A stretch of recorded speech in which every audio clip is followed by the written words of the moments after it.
Sigamos entonces. Lo que vamos a hacer ahora es reescribir nuestro modelo, pero usando los componentes de PyTorch y dejándonos de joder con nuestros módulos, que está bien, son muy lindos, funcionan, pero escribir el modelo haciendo que dependa de NModule, van a ver que tiene muchos beneficios, sobre todo el tema de poder guardar el modelo, que es una cosa que no implementábamos, que podrían implementar a nivel de este modelo. Lo que tienen que hacer es serializar el modelo y guardar los pesos en algún lugar y inventarse alguna función después para poder cargarlo. La ventaja de hacerlo usando los módulos de PyTorch es que bueno, que ya está hecho eso, ¿no? Entonces lo que voy a hacer es mostrarles cómo queda el attention head, el multi-head attention y el transformer block usando los módulos de Torch, ¿sí? Y el feed forward, por supuesto, ¿no?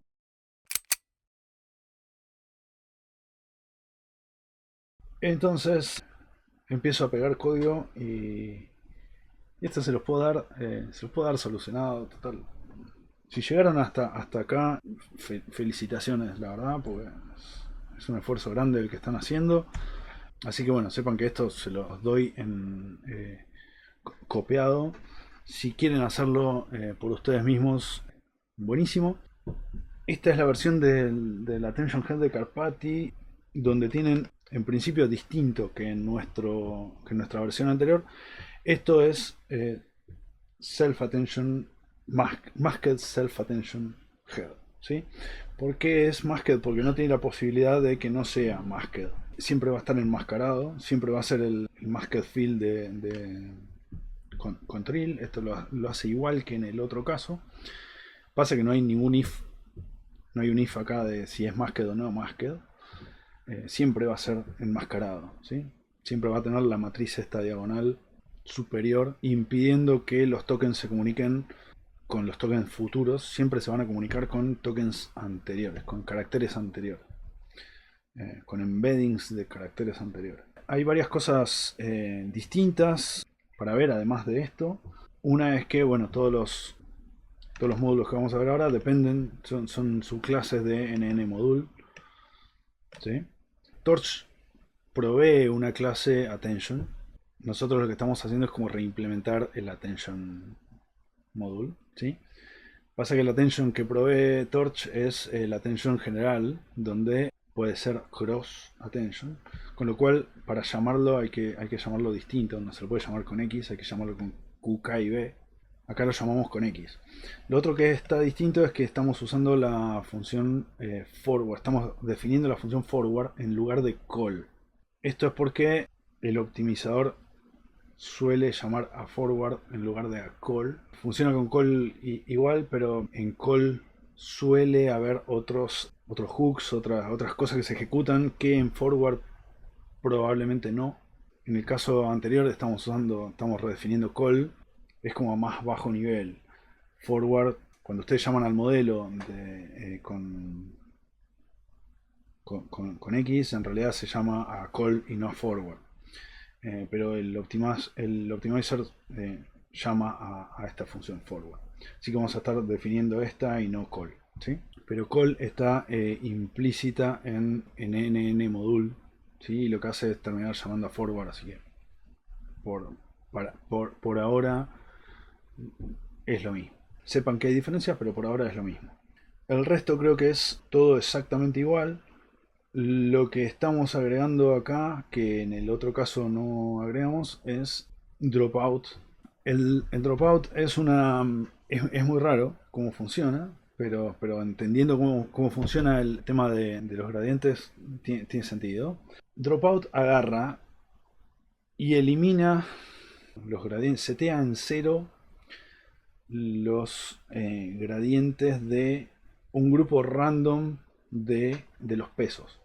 No los gradientes, los pesos. Los pone en cero. Efectivamente lo que hace esto es como desactivar durante un ciclo de entrenamiento toda una subred. El parámetro que recibe dropout es un porcentaje, es un número entre 0 y 1. Si este número es 0,2, y es de hecho lo que estamos usando ahora, quiere decir que el 20% de los parámetros van a estar desactivados durante un bucle de entrenamiento. Quiere decir que no van a aprender esos parámetros. Ahora, en cada iteración del bucle de entrenamiento, Dropout elige un grupo de el 20% de los parámetros distinto. Es decir, random desactiva, saca del conjunto de datos del conjunto de parámetros que se va a entrenar el 20% y entrena solamente el 80%. Y esto puede cambiar, incluso he visto lugares donde usan dropout de 80. Es decir, por cada ciclo de entrenamiento, en Dropout 0.8 solamente se actualiza el 20% de los parámetros del modelo. Esto es una técnica de regularización arriba de todas las que ya vimos, además de Layer Normalization y además de los residuos. Se usa también Dropout para esto, evitar que la red optimice, que overfitee el conjunto de datos de entrenamiento. Igual van a ver que en el caso de cuando entrenemos con el dataset de Martín Fierro, dropout de 0.20 no alcanza, necesitan un dropout más agresivo. Por ahora, dropout de 0.02 funciona perfecto. Fíjense que lo que hace es hacer dropouts de la matriz Wei, ¿sí?, antes de hacer la multiplicación con el B, ¿sí? Hay varios lugares donde se puede hacer, Carpati lo usa así y funciona, pero bueno, prueben sus propios, dónde ponerla a ustedes mismos y fíjense qué les funciona y qué no. Hasta acá el self-attention usando los módulos de Torch. Creo que el resto es de vuelta todo igual. Lo que vamos a ver ahora es cómo funciona Multi-Head Attention. Multi-Head Attention funciona igual que en el otro caso, ¿sí? Voy a tener ahora una lista de heads que va a ser una lista de un module list, ¿sí? Esto lo que me permite es hacer esto después, ¿sí?, que es igual que, virtualmente igual que en el otro caso. Lo único que, bueno, ahora tengo también un dropout después de projection, ¿sí?, que también evita que esta capa de proyección aprenda de más, ¿sí? Y el dropout se hace justamente al final, después de la proyección. Bueno, además en el otro caso también estoy usando NN Linear, que tiene virtualmente la misma implementación que lo que habíamos implementado nosotros de Linear. Incluso la firma es igual, ¿no? Es primero el tamaño de las entradas, tamaño de las salidas y si tiene vías o no. Fíjense que en este caso no estoy poniendo el device y ahora después les muestro por qué. Hasta acá el multi-head attention, de vuelta, lo mismo que en el otro caso. Lo otro que teníamos era el feed forward.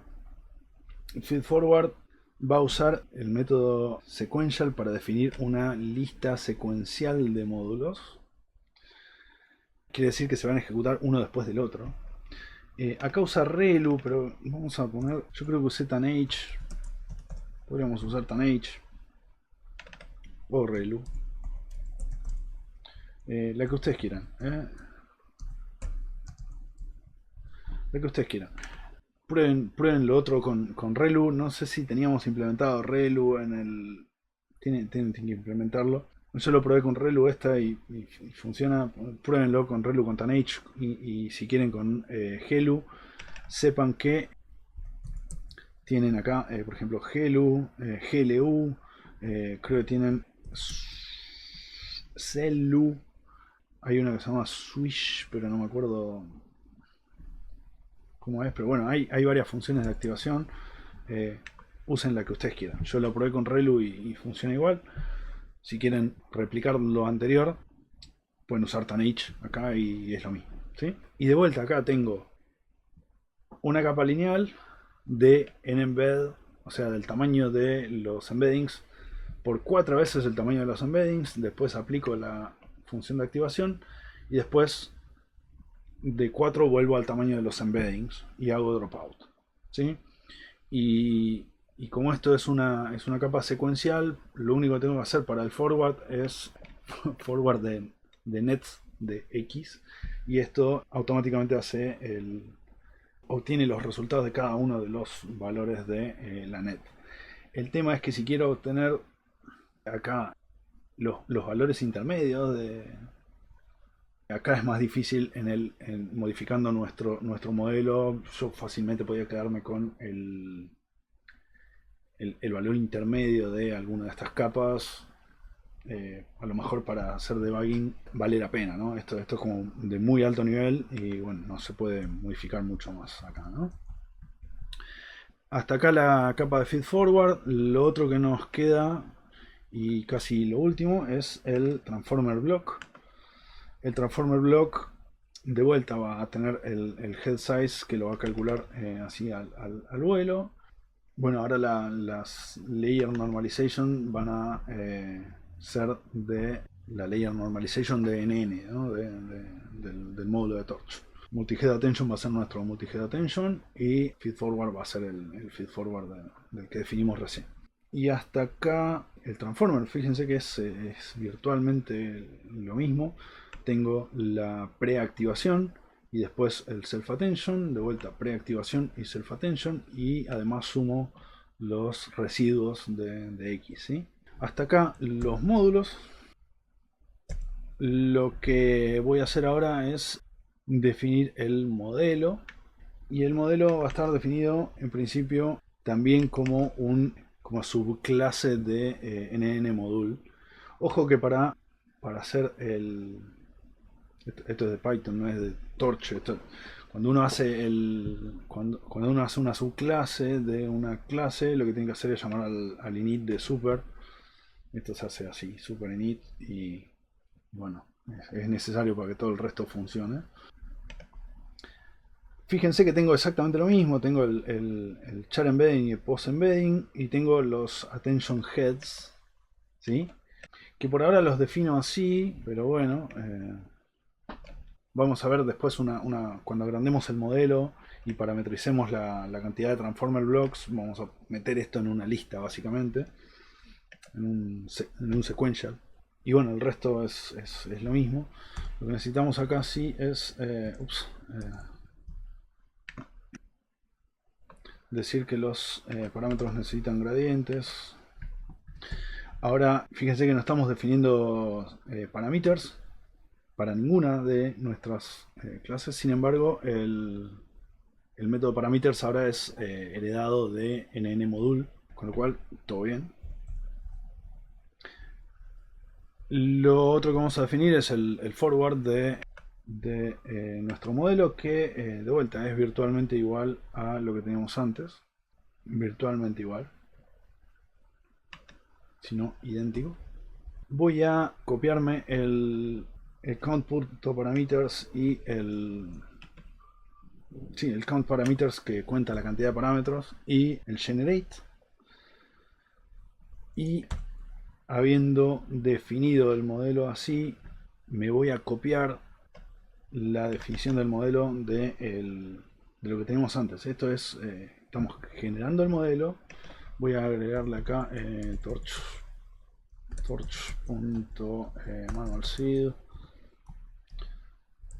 De todas maneras no estamos chequeando mucho el tema del seed, y cada vez que accedo a algo esto cambia.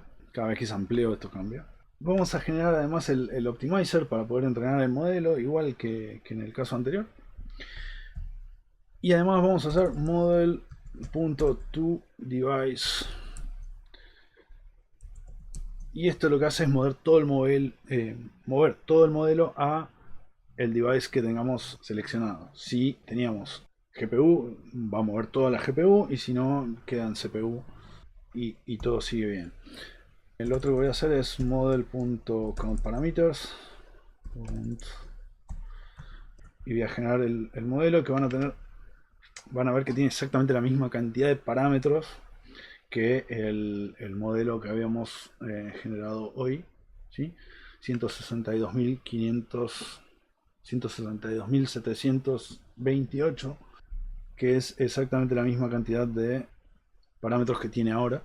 Ojo igual que Dropout no tiene parámetros que se aprendan, sí Layer Norm. pero Dropout no tiene parámetros que se aprendan, y el modelo es distinto, a pesar de que tiene la misma cantidad de parámetros. El modelo es distinto porque tiene Dropout y porque tiene acá en nuestro feedforward ReLU en lugar de TANH, ¿sí? Pero nada, después el resto es todo exactamente igual. Bueno, y lo que tenemos ahora es que usar el mismo bucle de entrenamiento para entrenar nuestro modelo. Y me lo copio de acá arriba. Fíjense que puedo tratar de generar ahora cosas y va a generar basura. Me voy a copiar de acá arriba el bucle de entrenamiento. Debería funcionar exactamente igual. Fíjense que cuando genera basura, igual que el otro. Pero bueno, ahora voy a poner a entrenar esto. Yo creo que si entreno por 10.000 pasos, esto está bien. En lugar de 20.000. Si quieren entrenarlo por 10.000, dale que va. Acá me sigue diciendo steps, porque en realidad... pero bueno, son 10.000, no 20.000. Fíjense que el loss que obtengo con este modelo, en principio es distinto. Y eso puede tener que ver con cómo se inicializan automáticamente los módulos de PyTorch. Evidentemente se inicializan distinto que como inicializamos nosotros los módulos. Nuestros módulos hechos a mano se inicializan diferente y por eso la función de pérdida ya es más grande de entrada. Y bueno, por eso también a lo mejor no conviene reimplementar todo de cero. Nosotros lo hicimos con fines didácticos, pero la aposta es esto que estamos haciendo, ¿sí? Escribir nuestros propios módulos usando los módulos de PyTorch. Y lo otro que vamos a hacer, bueno, lo hacemos después, es bueno, mejorar esto, ¿sí? Que como les decía, en principio, esto de acá no tiene mucho sentido porque estoy midiendo en un batch.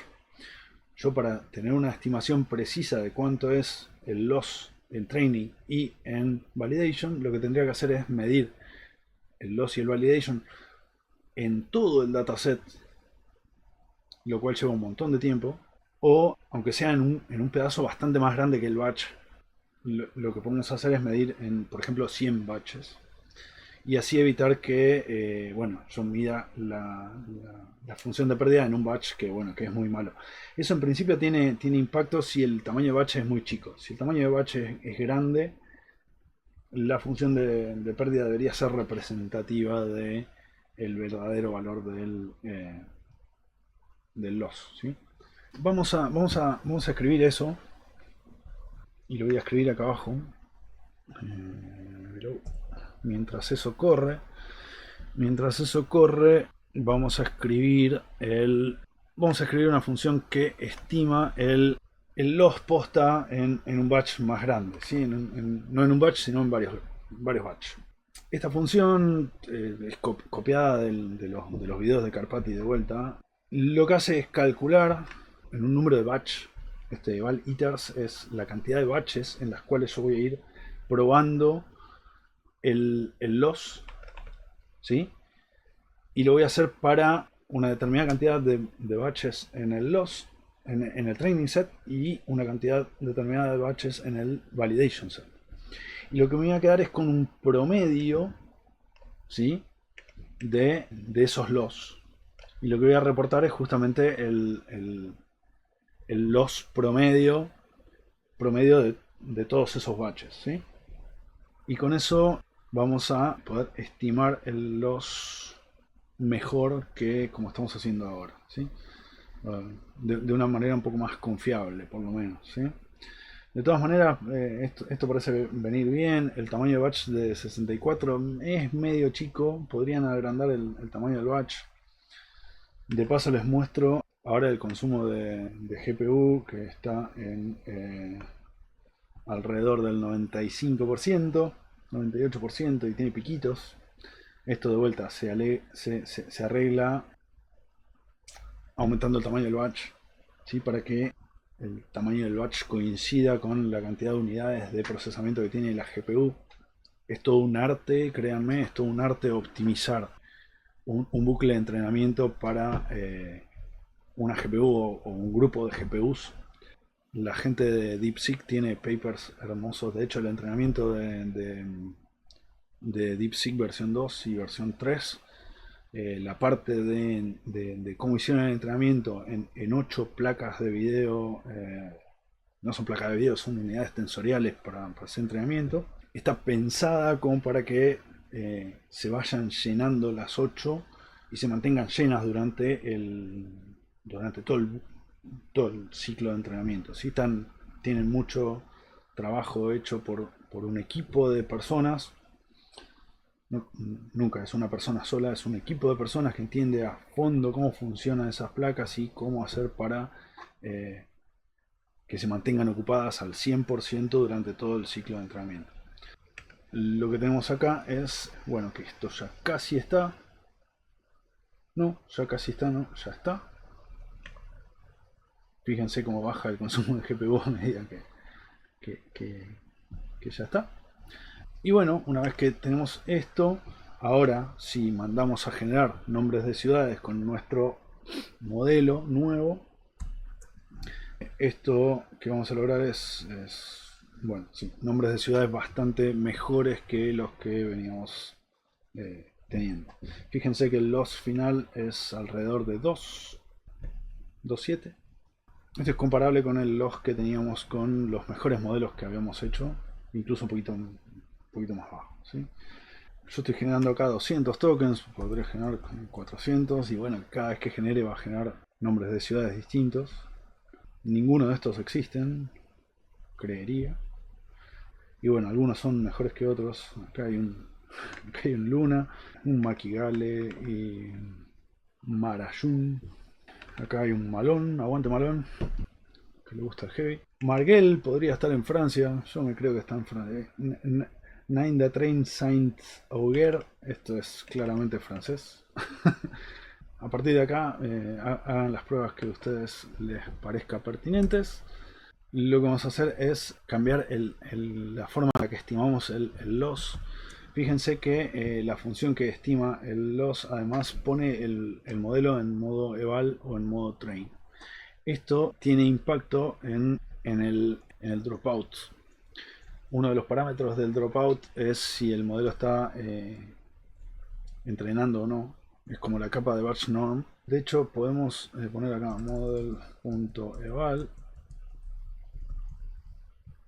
y tratar de generar de vuelta y ver si genera un poquito mejor. Y pareciera que sí.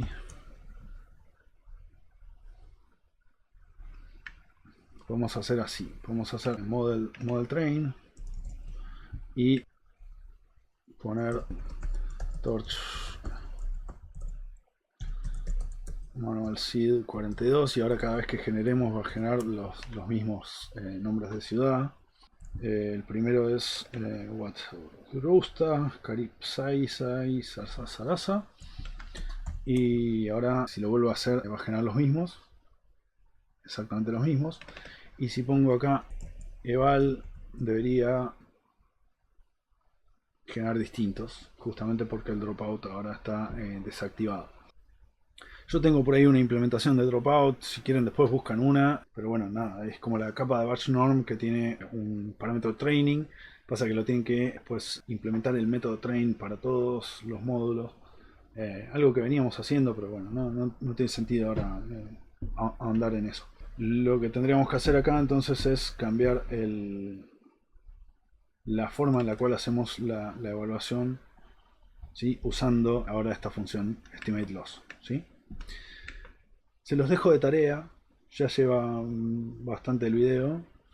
Yo llevo algo así como 6 horas de grabación seguidas y prefiero que pasemos a la sección siguiente antes de terminar.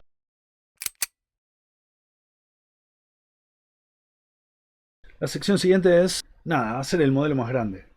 Hacer el modelo más grande implica más tiempo de entrenamiento, implica que probablemente no van a poder replicar después esto si no tienen una GPU. Pero lo interesante de hacer el modelo más grande es que que bueno, va a permitirles hacer otras cosas. Hacer el modelo más grande no es sino cambiar apenas cómo definimos el modelo, ¿sí? Vamos a definir ahora estos nuevos hiperparámetros para el modelo. Acá tal vez conviene usar un dropout un poco más grande. Pruébenlo. Lo que les voy a mostrar es cómo cambia la definición del modelo para que podamos usar ahora NumBlocks, ¿sí? Vamos a parametrizar cuántos bloques de transformer tenemos en el modelo, ¿sí? Y esto se hace básicamente haciendo lo mismo que teníamos, ¿sí? Pero ahora en vez de tener multi-head attentions, ¿sí? Voy a tener una lista de bloques, ¿sí? un sequential de blocks. Noten acá el asterisco antes de la lista. Esto es mandarle el puntero a la lista de bloques. Si no le pone asterisco falla, no funciona. Esto es una porquería, porque más de una vez me lo olvidé y estuve un rato largo tratando de ver por qué. Lo que resta es exactamente igual que en el otro caso, ¿sí? Tenemos ahora el forward que llama self de blocks y listo. En vez de llamar a los diferentes attention heads, ahora llama a el self de blocks y le manda el X, en este caso el embedding sumado con el embedding de los positions, ¿sí? Y nada, lo último que queda es el count parameters y el generate. Ahora, si hago esto mismo y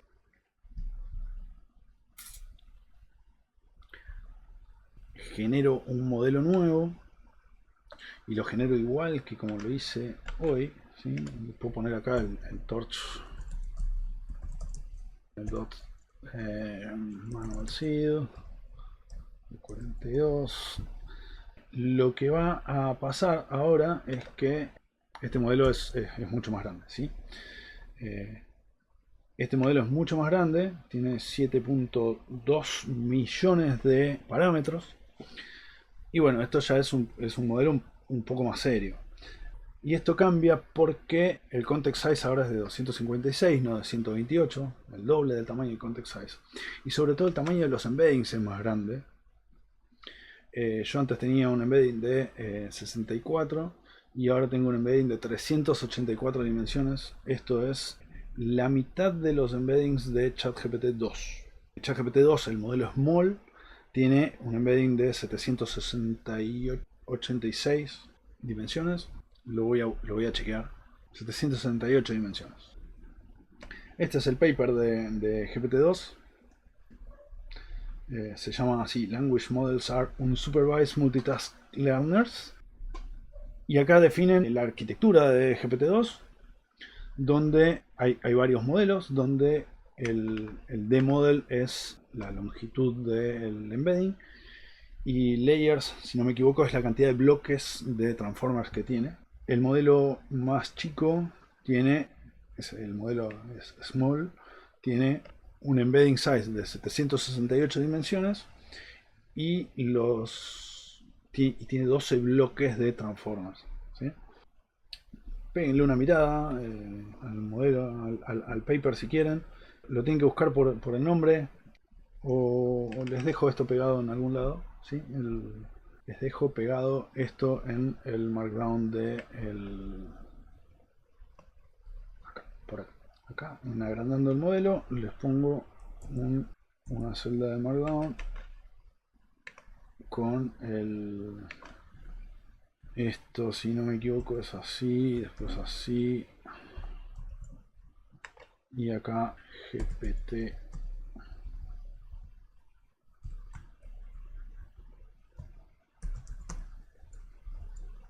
2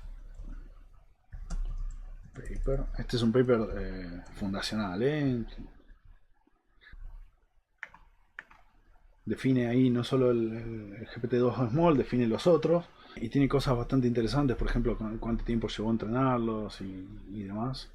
Algunas cosas de rendimiento, qué hardware usaron para entrenar. Ese hardware va a estar disponible para gente común dentro de dentro de no mucho tiempo. Probablemente cuando estén mirando este video ya haya posibilidad. Yo sé que Carpati tiene un video donde reproducen GPT-2 Small y usan creo que 8 placas de video, una cosa así. No sale tampoco muy caro, no es prohibitivo, digamos. Uno podría encarar armar un GPT-2 propio, ¿no? Pero bueno, nada, ¿qué podemos hacer con un modelo de 7,2 millones de parámetros? Respecto a esto tenemos un tema porque si recuerdan, el len de nuestro text es de apenas 1 millón de letras. Esto es muy poco para este modelo. Este modelo va a overfitear, nos va a empezar a devolver cosas que están en el conjunto de entrenamiento. ¿Por qué? Porque va a empezar a copiar cosas, ¿sí? Se va a acordar de todas las cosas del conjunto de entrenamiento, sobre todo si lo entrenan por más de, no sé, creo que acá había puesto 10.000 ciclos de entrenamiento. Bueno, si con esto tengo steps 2 veces, con esto seguramente hace overfitting, esto, seguro. Lo que podemos hacer es, les puedo mostrar cuánto más tarda en optimizar este modelo. El bucle de entrenamiento es exactamente igual que el anterior. Yo lo tengo por acá escrito, pero con nuestra función para estimar el loss, ¿sí? Acá llamo estimate loss y después lo imprimo. Y bueno, si ponen a correr esto, van a ver que ya no tarda tan poco. No solo no tarda poco, sino que además toda la computadora ahora está súper lenta porque la placa de video está al palo, el uso de la memoria también está al palo, con lo cual yo voy a parar esto. Ahora sí, creo que volvió. Nada, tendría que correr esto en una computadora distinta. Yo estuve entrenando esto con otro dataset. Y estuve entrenando por eso, 1 hora y media, una cosa así, con un dataset distinto. Yo tengo acá en data, además además de los city names y el Puni y el no Puni y todo lo demás, tengo el Quijote. Esto es bajado de una página del proyecto Gutenberg donde está el texto del Quijote en TXT pelado, ¿sí? Es interesante porque tiene muchas partes y tiene partes bien marcadas, ¿sí? Lo interesante de esto es bueno, que es texto y que además tiene caracteres que no son ASCII, ¿sí? En UTF-8 esto es tiene muchos más caracteres que los 40 que vimos nosotros que eran ASCII. No solo eso, fíjense de vuelta esto que el texto tiene estructura. La forma de correr esto es exactamente igual.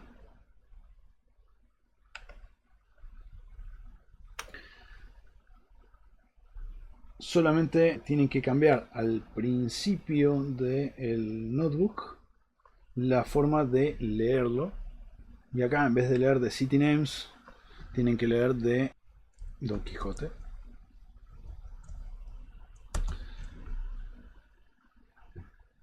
Lo que necesitan además es, bueno, rehacer el diccionario de charsets y todas las funciones estas las tienen que volver a correr. Y ahora fíjense que el len de text ya no es 1.200.000, sino 2.130.000 caracteres. ¿Sí? Esto es bastante más razonable como para entrenar un modelo de 7 millones de caracteres. Perdón, 7 millones de parámetros entrenables. De todas maneras, el modelo ese es súper gigante. Va a ser overfitting, ¿sí? un modelo de 7 millones de caracteres tiene que por lo menos darle el triple de tokens de caracteres. Estaríamos hablando de 21 millones de caracteres. Si consiguen un dataset de eso, mándenle, ¿sí? El otro dataset que tengo, vamos a ver el otro y después les muestro qué hace cada uno. El otro dataset que tengo es el del Martín Fierro, también bajado del proyecto Gutenberg. El del Martín Fierro todavía es más interesante porque tiene esto. Tiene esta estructura particular de verso con números, el número del verso, ¿sí? Y el modelo que entrené de 7 millones de caracteres, van a ver, de 7 millones de parámetros, van a ver que copia perfectamente esta estructura, ¿sí? De hecho, lo que pueden hacer es directamente correr todo el notebook cambiando el dataset que van a leer, ¿sí? Pueden hacer así, ¿sí? Entonces, si usan, por ejemplo, CityNames Full Text, ¿sí? Pueden usar Don Quijote o pueden usar Martín Fierro. Usen el que quieran, pero si usan CityNames Full Text, lo interesante de CityNames Full Text es que tiene los nombres de ciudades encodeados. No, tendría que usar acá CityNames Puni, que son los nombres de ciudades encodeados en Punicode. Estos tienen también un charset size de 40, pero el tamaño del texto es de 1 millón y pico mil, sí, 1.700.000 caracteres, bastante más que los no puni solo, ¿sí? Y si usan CityNames Full Text,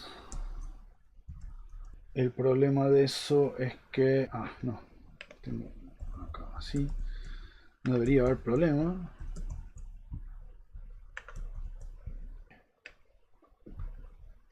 Claro, tengo menos caracteres, pero el charset size ahora es de 337, no de 40. Y cada vez que cambian el charset size, va a cambiar el tamaño del modelo, porque acuérdense que la primera capa de los embeddings depende de el charset size. Les muestro el de Don Quijote. El de Don Quijote van a ver que tiene 110 caracteres, y algo así como 2 millones y pico de caracteres en total. 110 caracteres distintos y 2.130.000 caracteres en total. Y vuelvo al modelo grande, porque cuando ustedes generan el modelo con este nuevo número de caracteres, que ya no es más 40, ahora es 110, el tamaño del modelo ya no es de 7.222.000, sino que es un poquito más. 7.276.000 caracteres. De vuelta, caracteres no, parámetros entrenables. Y de vuelta, si ustedes entrenan esto durante 10.000 ciclos, lo que van a conseguir es algo de este estilo. Y esto nos lleva a la siguiente sección, que es cómo guardar y cómo salvar el modelo.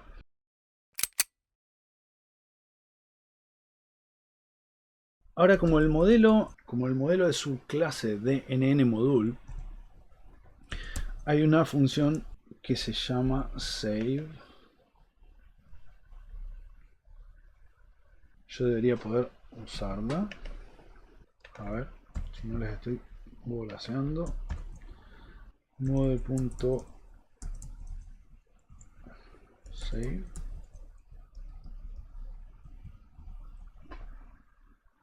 No hice super init. Sí, dice superinit. ¿Y por qué no puedo guardarlo? ¿Se estoy mintiendo? Porque no es una función. Sí, no es una función del modelo, es una función de torch. Torch.save. Si le paso model y le paso donde quiero que lo guarde, esto es un archivo models, un trainer, lo guardo así porque ya tengo otra cosa guardada.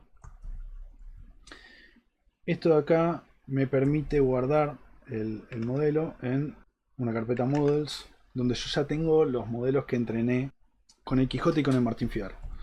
Pero bueno, si pongo así, esto genera un modelo ahora sin entrenar, ¿no? Es normal ponerle .pt por PyTorch, pero básicamente esto son las matrices del modelo serializadas con Pickle o con un serializer de estos, ¿sí? Lo que tiene interesante esto es que yo puedo hacer ahora model 2, o de hecho directamente sobre model, torch.load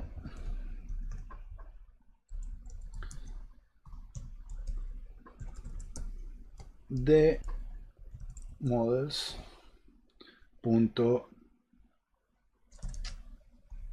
Quijote, Don Quijote, Quijote. Y esto va a cargar el modelo. Me va a tirar un warning diciendo que está cargando cosas que hay un default que va a cambiar en la próxima versión de Torch. Probablemente ya haya cambiado. Que es cargar solamente los pesos. Que ahora está en false, es decir, carga todo y no solamente los pesos del modelo. Y eso puede ser un problema de seguridad porque pueden darles un modelo que tenga un pickle crafteado maliciosamente para que genere puede ser un virus, puede tener un exploit, el pickle. O sea, tengan cuidado cuando cargan modelos que no se los dé a alguien que no sea yo, no, que no hayan hecho ustedes mismos. Nada, esa es el warning. Si ustedes acá le dicen waits only igual a true, esto falla peor.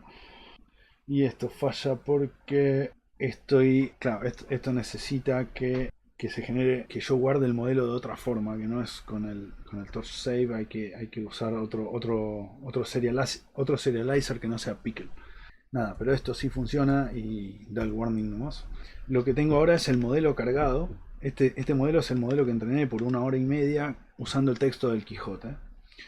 Y si le pedimos ahora que genere texto, y pongo acá el ejemplo del generate, tengo que cambiar acá que es el model solo, el model. Había cargado esto en model 2. Esto va a generar 2000 tokens, ¿sí? Este modelo está en CPU, no está consumiendo GPU. Fíjense que lo que está consumiendo GPU es el navegador, no el modelo. Pero está generando 2000 tokens de algo que parece Quijote. Tiene sus problemitas. Fíjense que acá dice: sueño que Don Quijote, Don está con minúscula, tenía en cumplimiento y baje, sin oír aquel rey Argel, tender al señor Don Juan hacia el Hugo Alonso de López, y díjole. Y parece Quijote, ¿eh? Yo sí. Es más, he publicado estos días pedazos de esto y la gente dice, ah, estás leyendo el Quijote. No, no estuve leyendo el Quijote, pero esto que genera parece, y de hecho habla de Sancho Panza y habla de Dulcinea en algunos lugares y comete errores, es decir, que no está copiando exactamente lo mismo que lo que está en el conjunto de datos de entrenamiento. Esto no pasa con el otro modelo. Con el modelo que entrené de Martín Fierro, cuando yo genero texto, lo que genera es virtualmente texto del Martín Fierro. Exactamente igual. Carácter por carácter. Y esto habla de una posibilidad. De hecho, en este caso no generó carácter por carácter. De hecho, esto es cualquier cosa. A ver si le pongo slot manual seed. Si el modelo overfitea el conjunto de datos de entrenamiento, eventualmente va a poder, la probabilidad del carácter siguiente dado un contexto va a ser exactamente la probabilidad del siguiente carácter en el conjunto de datos de entrenamiento. Fíjense, este cacho tiene incluso el número consecutivo. Este no, pero este cacho tiene los números consecutivos de verso. A mí me da a entender que esto está muy cercano, muy cercano a lo que dice el Martín Fierro Posta.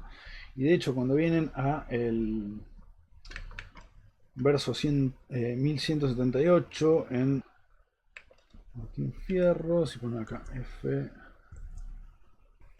1178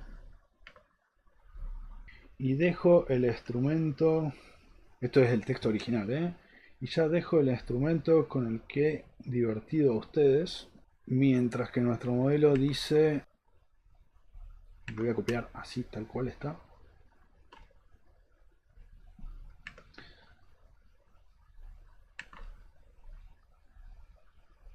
Nuestro modelo dice virtualmente lo mismo. Acá cambia. Que tuve constancia suma. Este es un botón de pluma en vez de botón. Que no hay quien lo... Y ahí termina. Esto es muy parecido a lo que está en el conjunto de datos de entrenamiento. Esto quiere decir que el modelo este overfiteó los datos del conjunto de entrenamiento. ¿Cuál es lo loco de esto? El archivo de el Martín Fierro pesa 1 mega y algo. Mientras que el modelo pesa algo así como 33 mega. ¿Sí? Pues son en realidad 7 millones y pico de parámetros, pero además son en punto flotante, o sea, cada uno ocupa 4 bytes. Son 4 por 7 millones, son algo así como 28 millones de bytes más give it or take, son algunos bytes, ¿sí? Pero ¿qué pasa? Estos modelos son capaces de copiar el conjunto de datos de entrenamiento y eso podría permitirme a mí no solo copiar un archivo de 1 mega y pico, sino un archivo de varios cientos o miles de megabytes en un archivo de 33 y pico megas. Y cuando pasamos ese umbral donde el conjunto de datos de entrenamiento que yo puedo copiar es más grande que el modelo que yo necesito para copiarlo, lo que tengo efectivamente es una técnica de compresión. Hay algunos estudios que sugieren que yo podría usar modelos de lenguaje así, transformers generativos, para hacer compresión de texto. Y funciona así, se sobreentrena un modelo para que aprenda exactamente a copiar el conjunto de datos de entrenamiento dado un contexto, y eventualmente el modelo aprende a predecir el dataset de entrenamiento. Exactamente igual, byte por byte. Pero claro, el dataset de datos de entrenamiento pesa 1 giga y pico y el modelo pesa 33 megas. Y eso es un ratio de compresión bastante importante. Ok, con esto terminamos la que espero sea la clase de Transformers. Tienen para jugar un montón. Traten de entrenar ustedes por ustedes mismos el modelo. Lleva tiempo, pero es una cosa que lleva tiempo y nada más. Y lo que quiero es que veamos algunas conclusiones de lo que tenemos hasta acá, ¿sí?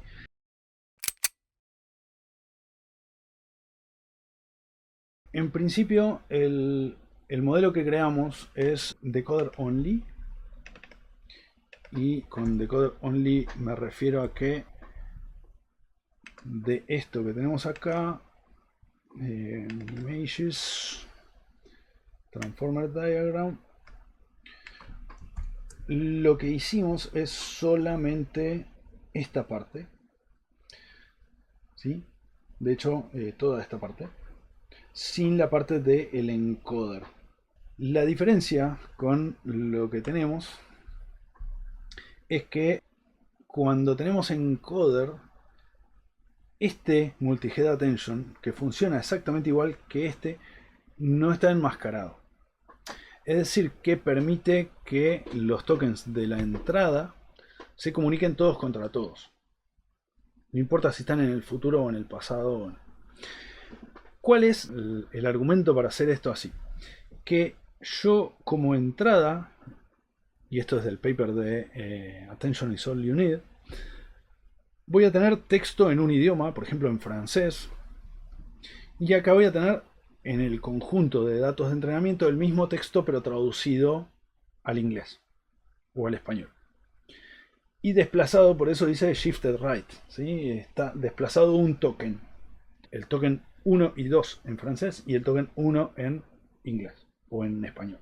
Todo desplazado a la derecha. Con lo cual, esta parte del encoder permite que todos los caracteres del francés se vean entre sí y haya comunicación y genere embeddings que son más importantes en algún momento versus en otro. Y esa comunicación de todos contra todos es la que condiciona la generación de texto de la parte del decoder. Es decir, esto va a leer y va a aprender a generar texto en inglés, pero esa generación va a estar condicionada por values y por keys que van a venir de la parte del encoder y que van a hacer que lo que genere del texto en inglés sea la traducción de, y por eso el conjunto de entrenamiento tiene texto traducido en inglés y en francés y en inglés. Y va a hacer que esta parte del decoder aprenda efectivamente a hacer la traducción entre texto en inglés y en francés. Entonces, nuestro transformer solamente genera texto igual al del conjunto de datos de entrenamiento y la generación no está condicionada, en este caso, por ningún encoder. Uno podría, ¿sí? De hecho es un lindo ejercicio, hacer la parte del encoder también y tratar de hacer un traductor, ¿sí? Eso en primer lugar, ¿sí? Lo otro es eso que les contaba, que los modelos de lenguaje cuando overfitean empiezan a reproducir, sobre todo el modelo de lenguaje, la parte de decoder only, empieza a reproducir el conjunto de datos de entrenamiento. Y si el conjunto de datos de entrenamiento es más grande que el modelo de lenguaje, y el modelo de lenguaje puede reproducirlo byte por byte, lo que tenemos es un algoritmo de compresión que no programamos y que puede tener un ratio de compresión bastante impresionante.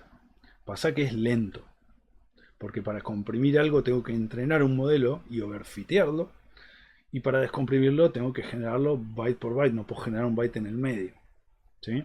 Pero bueno, hay estudios que hablan de eso, de modelos de lenguaje como algoritmos de compresión, y lo van a ver por ahí, ¿sí? Lo otro que quiero mencionarles es que estamos trabajando a nivel de carácter. Los modelos de lenguaje tipo ChatGPT no trabajan a nivel de carácter, trabajan a nivel de token. Y esto es lo que vamos a ver en el módulo que viene cuando implementemos el tokenizer de ChatGPT. Cuando el modelo de lenguaje trata de generar una palabra carácter por carácter, la probabilidad de generar una palabra errónea aumenta porque la partícula que está tratando de generar es muy chica. En cambio, los tokenizers que vamos a ver no son palabras, no genera palabras enteras, sino pedazos de palabras, como si fueran sílabas, pero tampoco son sílabas. Vamos a ver después cómo se construyen. Pero son más que caracteres individuales y menos que palabras. De hecho hay una relación más o menos de 3 tokens por palabra, una cosa así, en promedio. Vamos a ver en el módulo que viene cómo programar esto y cómo cambia el modelo de lenguaje cuando podemos cuando podemos entrenar el modelo a nivel de token y no a nivel de carácter. Vamos a ver que el vocabulario crece un montón. Vamos a tener, si tenemos como entrada bytes, a lo sumo podemos tener algunos cientos de bytes. Si podemos generar subpalabras, van a ver que podemos usar fácil del orden de 50.000 o 100.000 tokens, con lo cual el vocabulario se expande un montón. Cuanto más grande el vocabulario, más compacto es la representación del texto para el modelo de lenguaje. Y eso también tiene unos beneficios, pero bueno, tiene otras cosas que van en contra. Lo otro que quiero mencionarles es que esto que programamos, que hicimos y que entrenamos, es un modelo fundacional. Es un copiador de texto. Lo único que hace es escupir texto parecido al que vino en el conjunto de datos de entrenamiento. Esto no es un asistente, no es un chat. Para que pase eso, el modelo fundacional pasa por otras 2 etapas, y eso está descrito en uno de los blogs de ChatGPT. Una de esas etapas es, una vez que tengo el modelo fundacional entrenado con una buena parte de Internet, y que el modelo sabe cómo escupir Internet, lo que se hace es una cosa que se llama fine tuning. ¿Qué pasa? Si uno a un modelo fundacional, un modelo que fue entrenado para copiar Internet, todo el texto de la Internet, le hacemos una pregunta como si fuera un asistente, lo más probable es que nos conteste con otra pregunta, como si en algún lugar en el conjunto de entrenamiento hubiera listas de preguntas. Probablemente sean preguntas parecidas, no necesariamente va a ser la respuesta que nosotros esperamos que nos dé cuando nosotros le hacemos la pregunta, que es lo que esperamos de un asistente. Entonces lo que se hace con esos modelos es un fine tuning, donde eso puede hacerse de diferentes formas. Una forma de hacerlo es, por ejemplo, reduciendo el learning rate de los pesos del modelo a algo muy chiquito y entrenando el modelo con lo que se llama Reinforcement Learning con Human Feedback. Y lo anoto acá. Esto es Reinforcement Learning with Human Feedback. Esta técnica, si en el primer parte del entrenamiento entrené con casi toda la Internet, con la calidad del texto de Internet, que deja mucho que desear, probablemente sean cientos de miles de millones de tokens. Acá lo que voy a hacer es entrenar con algunos cientos de miles. Pero lo que voy a hacer es obligar al modelo a que conteste usando un patrón. Acá es donde aparece esto de el system prompt y el user prompt y lo que contesta el modelo. Y los ejemplos de entrenamiento van a tener todos esa forma. System prompt: vos sos un asistente que sabe cómo programar bien en Python. User prompt: lo que pone el usuario. Quiero un programa que escriba la secuencia de Fibonacci. Y como dato de entrenamiento, lo que debería contestar el modelo, que es el código en Python para el algoritmo para calcular la secuencia de Fibonacci. Ese paso, que incluye la parte de Human Feedback con Reinforcement Learning con Human Feedback, es la que hace que el modelo fundacional se transforme en un asistente. ¿Sí? Ahora, ustedes podrían no necesariamente entrenarlo para que sea un asistente, pueden entrenarlo para lo que a ustedes se les cante. Por ejemplo, para hacer análisis de sentimientos. Tienen un montón de tweets en Twitter de gente, y lo que quieren hacer es calcular si lo que está en el tweet es negativo, positivo o neutral.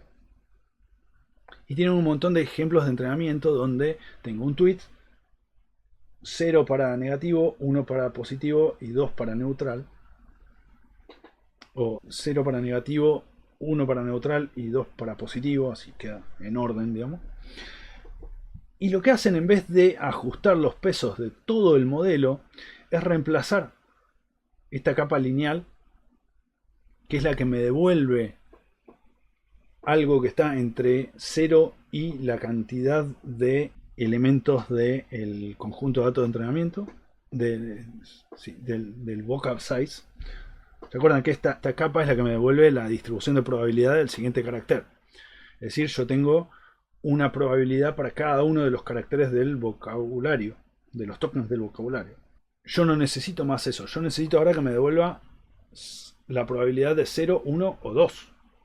Que el tweet sea positivo, negativo o neutral. Entonces lo que se hace es se deja los pesos de este modelo preentrenado ya. Por eso la P de GPT, Generative Pre-Trained Transformer. Entonces ese modelo que sabe escupir internet y que sabe un montón de cosas, se queda frisado y lo que se hace es se reemplaza esta capa por una capa que devuelve 3 posibles cosas. La probabilidad para que el post sea positivo, neutral o negativo. Y ese modelo ahora, en vez de escupir internet, es un clasificador. Y la única capa que se vuelve a entrenar es la capa lineal esta, que por lo general es mucho más chica. Entonces, mucho del esfuerzo de entrenamiento está en la primera parte de generar un modelo fundacional, de entrenarlo usando todos los datos posibles de todas las cosas posibles que encuentre en internet. Y una vez que el modelo sabe escupir internet, yo lo obligo a que aprenda a hacer otra cosa. Y bueno, un asistente es eso, es una posibilidad de que el modelo conteste como en ese formato, System Prompt, User Prompt y lo que tiene que contestar el asistente. O podría usarlo para clasificar otras cosas o para generar otras cosas que yo le obligue en esta segunda etapa, en la cual el costo de entrenamiento es mínimo, ¿sí? Es mucho más chico. A lo mejor tengo que poder cambiar todos los pesos del modelo, pero no necesariamente. A lo mejor uso el modelo como está y cambio la capa lineal y listo. Y hace el modelo otra cosa, aprende a hacer otra cosa, ¿sí? Hasta acá lo del modelo fundacional. Lo otro que quería comentarles es, bueno, ¿qué me permite a mí entender GPT a este nivel? Bueno, resulta que hay otro modelo que no es el de GPT, el de ChatGPT, que es el de Llama, que es el que publicó Meta, ¿sí? El de Facebook, la compañía de Facebook. Ese modelo resulta que es mucho más eficiente en cuanto a la cantidad de parámetros. El modelo GPT-3 tiene 175 mil millones de parámetros, mientras que el de Llama, el más grande, creo que tenía 13 mil millones. Estamos hablando de 175 contra 13 mil millones de parámetros, y resulta que el modelo de Llama, que tenía menos parámetros, rinde más o menos igual. ¿Cómo hicieron? Bueno, una de las cosas que hicieron es implementar esto que se llama ROPE. Esto es Rotary Positional Encoding. Este Rotary Positional Encoding, el A no me acuerdo si es encoding o embedding, pero lo que hace es reemplazar esto de acá. En vez de tener dos embeddings, uno para el token o para el carácter y otro para la posición, lo que hace es usar un único embedding que encodea las dos cosas. Encodea no solo el carácter, sino la posición. El paper ese es hermoso, es re lindo para agarrar e implementar si se animan. No es fácil porque usa transformaciones espaciales de senos y cosenos para encodear en el mismo embedding, que no depende del tamaño del contexto, solamente depende de la cantidad de... No, depende del tamaño del contexto, pero no depende de la cantidad de tokens, sino depende de no depende de la cantidad de tokens del vocabulario. Estos dos embeddings dependen, uno de la cantidad de cosas que yo tenga en mi vocabulario, 40, y la dimensión del embedding, y el otro embedding, el posicional, depende de la cantidad de la dimensión del embedding, pero además de la posición. Bueno, el embedding de Rope, de Facebook, no del modelo de llama, solamente depende del tamaño del contexto y del tamaño del embedding. Con lo cual la cantidad de parámetros es mucho menor. Solamente recortando eso pasan de algo así como, creo que esto reduce la mitad del tamaño solamente de la parte del embedding, y eso en los números que muestran los papers en los modelos es algunos millones de parámetros menos.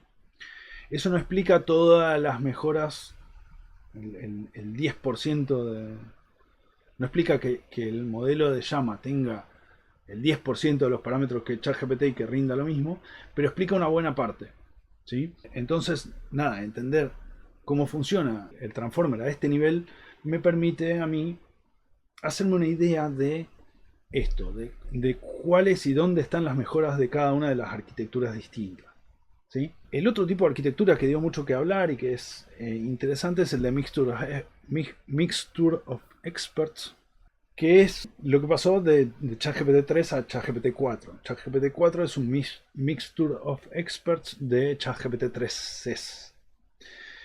¿Qué es eso? Bueno, es un montón de decoders only, pero cada uno es experto en alguna cosa en particular. Por ejemplo, hay alguno que, además de saber la internet, sabe programar en Python. Esto tómenlo con pinzas, ¿eh? Hay otro componente que no está acá, que define, dado un token, cuál es el modelo más capaz de todos los que tengo expertos para contestar a ese token en particular. ¿Cuál es el token siguiente más probable dado ese token? Y lo que hace el Mixture of Experts es ir switchando entre expertos una vez por token, a ver cuál es el experto que más sabe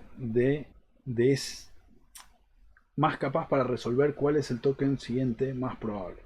Esa parte que no está acá se llama router y es la parte que aprende cuál de esos es más capaz de contestar qué cosa, ¿sí?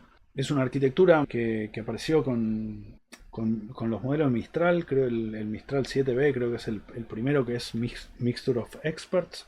Pero bueno, también entendiendo cómo funciona el Transformer es mucho más fácil abordar el paper después de Mixture of Experts y entender un poco a ver de qué va, ¿no? Y otra cosa que dio mucho que hablar es el tema de DeepSeek. DeepSeek dijeron en algún momento, no, es mucho más eficiente porque tiene menos parámetros. No tiene menos parámetros.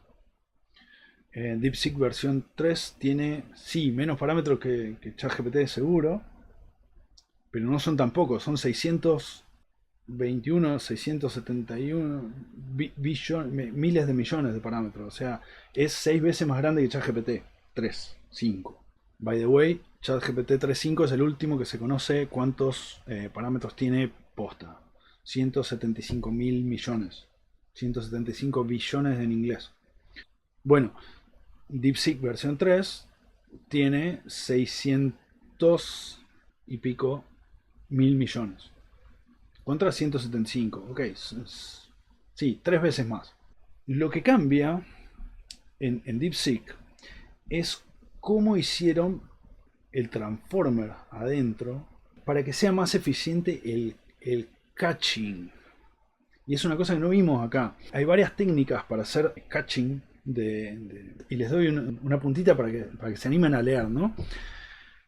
Fíjense que esto calcula los embeddings para todos los contextos a la vez y predice la probabilidad para el carácter siguiente.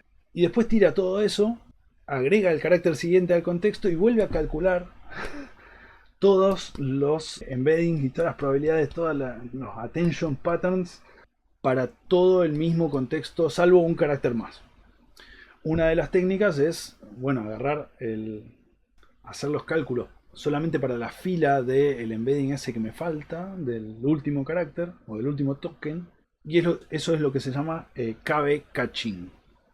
Eso se puede hacer en los keys y en los values, no, sí, en los keys y en los values, no en los queries. Tengo que hacerlo para todos los queries.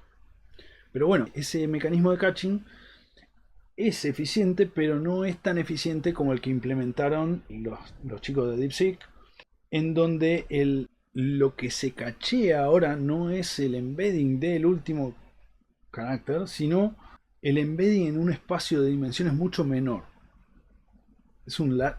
Por eso se llama latent attention. Cuando implementaron el latent attention, que no tiene muchos menos parámetros que un attention normal, lo que se dieron cuenta es que pueden cachear mucho más eficientemente que con KB caching. Y por eso la inferencia es mucho más rápida y por eso anda mejor, ¿sí?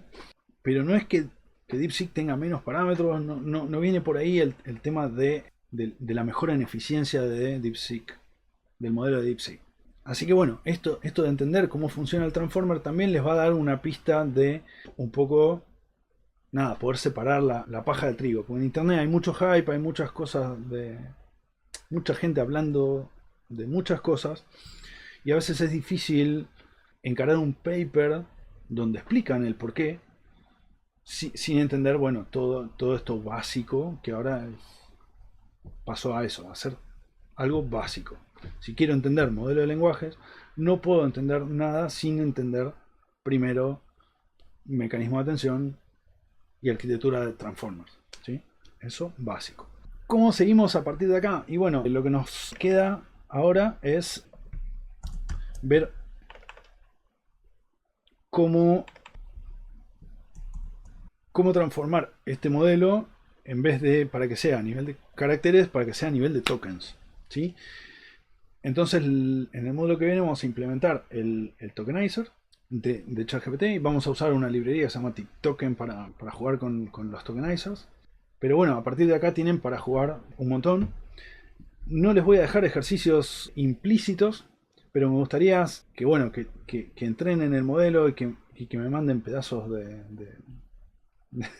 de Quijote o pedazos de Martín Fierro, pedazos de... Hay por ahí otros datasets, por ejemplo, hay uno que se llama Tiny Shakespeare, que tiene Shakespeare, y tiene todas las obras de Shakespeare y pueden a partir de ahí hacer un modelo de lenguaje que escriba como si fuera obras de teatro en inglés, ¿sí?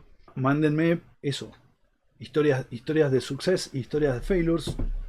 Les va a pasar que algo de esto no les va a andar, van a querer preguntar, pero bueno, el módulo que viene vamos a tratar de movernos a eso, a modelos que no trabajan a nivel de caracteres, sino a nivel de tokens. Y vamos a ver por qué es más eficiente y por qué funciona mejor. Hasta acá la que fue la clase más importante del curso. Espero que haya estado a la altura de lo que ustedes esperaban. Y bueno, nos vemos en el próximo. Hasta luego.